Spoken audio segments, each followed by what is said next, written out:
Good morning guys. Ano ngayon doon? Mga ano pa? Mataas ang sahod mo. Good morning, mga alas 12 rito, alas 12 ng tanghali sa New Zealand.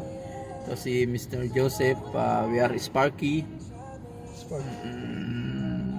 Are working in electrical department. Nandito kami ngayon sa bansang New Zealand. Okay naman dito ang buhay, pero kailangan mo rin magsumikap rito. Kung gusto niyo pumunta rito sa New Zealand, magandang oportunidad to para sa inyo. Magsumikap kayong pumunta dahil maraming benefits ang New Zealand. Sample, maganda, unang-una maganda ang salary dito per hour kung gusto niyo pumunta rito. Maraming mga agency na nag-o-open sila. As of now kasi mga more on technical ang hiring nila. Meron silang unang-una carpenter, plumber, electrician, scaffolder, then totally meron nga rito mga professional mga marine engineer, mga civil engineer. Ang mga in-apply nila, totally may nakilala akong isang civil engineer, nagtatrabaho siya dati sa DPWH sa government, pero pinagpalit niya yung oportunidad na yun sa Pilipinas dahil ang iniisip niya for the future sa mga anak niya. Malay nyo kayo din, siyempre first time, konting tiyaga lang muna talaga para maabot nyo yung goals nyo. Katulad si Mr. Joseph, punong-puno siya ng pangarap, masipag, nagsusumikap. Isa po siyang ex-abroad dati sa Middle East. Siya ay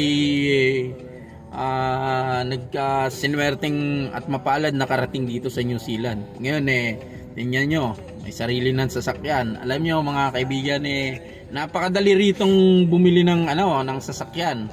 Wala ka ng guarantor, basta Visa. May work visa ka lang at nakarating ka rito, kagad ka nang magkakaroon ng sasakyan. Napakadali lang at hindi na wala nang mekos-mekos na sinasabi. Hindi katulad sa Pilipinas, maraming dadaan sa ganito, kuskus balungos. Dito para ka lang bumibili ng lollipop, ganun kabilis ang process nila. Kaya minsan napaka-advantage ng nila. Dito walang toll gate na binabayaran, free ang kalsada. Kasi alam ko naman, naiintindihan namin sa Pilipinas siyempre unsustainable pa yung kung kumbaga minsan ang tumutulong ang mga businessman para magkaroon ng magandang kalsada sa atin sa Pilipinas. Dito yung government nila, totally sabihin natin may tax din dito, pero hindi naman gaano, at least may kita ka pa rin. Mataas lang ang cost of living rito, pero ganun pa man, kumikita ka pa rin. Hindi nila sasabihin ng mga agency na ganito ganon, hindi kompleto ang sasabihin sa inyo, pero at least meron pa rin matitira. Hindi naman lahat nauubos. Kung i-compare mo sa Middle East tsaka dito sa New Zealand, siyempre mas mataas dito, then may future pa.